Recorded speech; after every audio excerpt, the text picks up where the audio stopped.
Cam Bart for Cam's Mortgage Minute on November the 8th, this fine Thursday. Well, as I talked to you the other day about the U.S. election, as we all know, it's over. And it looks like America has decided to stay the status quo. I mean, there was no change.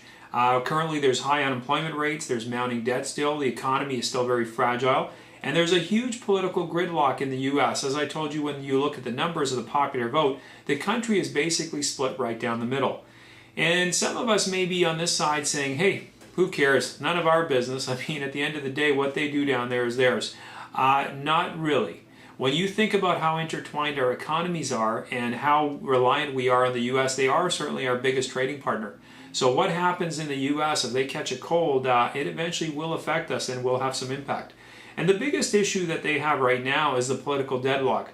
The Republicans and the Democrats are at totally opposite ends of the political spectrum and obviously of the thought processes. Like I said, you can see by the election results, near a 50-50 split.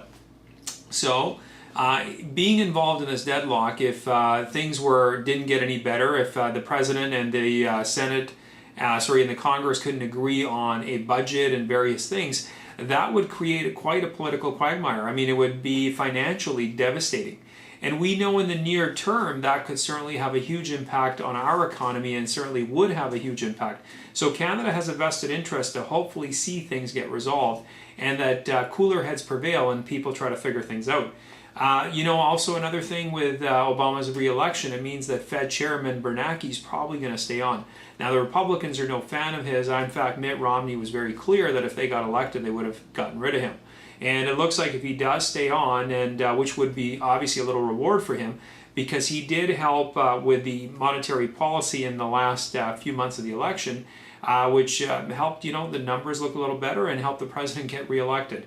So at the end of the day, that's certainly going to be what's going to be happening. And he's indicated that he's going to leave rates pretty much where they are. So we're going to see a pretty low rate environment by the looks of it from the U.S. for a while, and we're probably not going to see much of a change in our world at this point.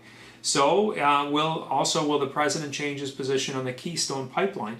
Now that's a big impact on us because again we're a very energy-rich country, and we rely on this. This was a big project out of Alberta, and we'll see what happens with that.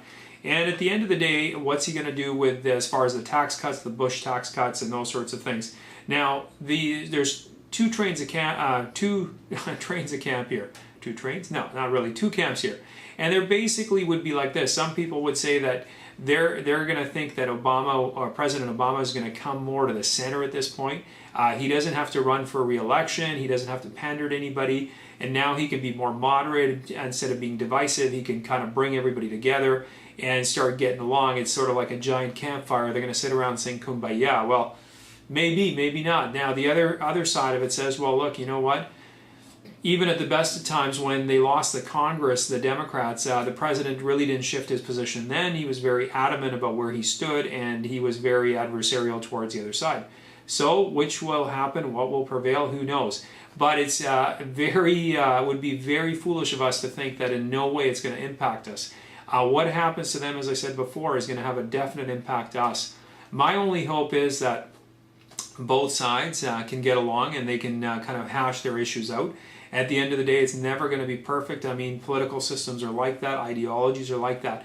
But there's a whole lot of people and a whole lot of stake in this thing. So, you know what? The next few months are going to be very interesting.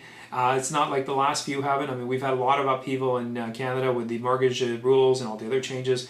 But with our economies being so intertwined, it will be very interesting to see what lays ahead there and how much it impacts us, especially as we're starting to experience some slowdown as well.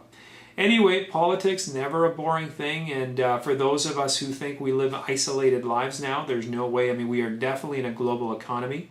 When something happens in Europe, it affects us. When something happens next door, you better believe it's going to affect us. So keep tuned in, see what's going on out there, and we'll hopefully, my best wishes are that everybody on both sides of the aisle down there is going to get along, and hopefully they're going to reconcile some budgets, and we're going to get some things done and accomplished, which will help boost their economy, which ultimately in the long run is going to help our economy. Anyway, it's been Cam for Cam's Mortgage Minute. Didn't mean to ramble on for a while, but I thought it'd be important for us to take a look at this, as a lot of us don't pay attention to politics in this country, let alone over there.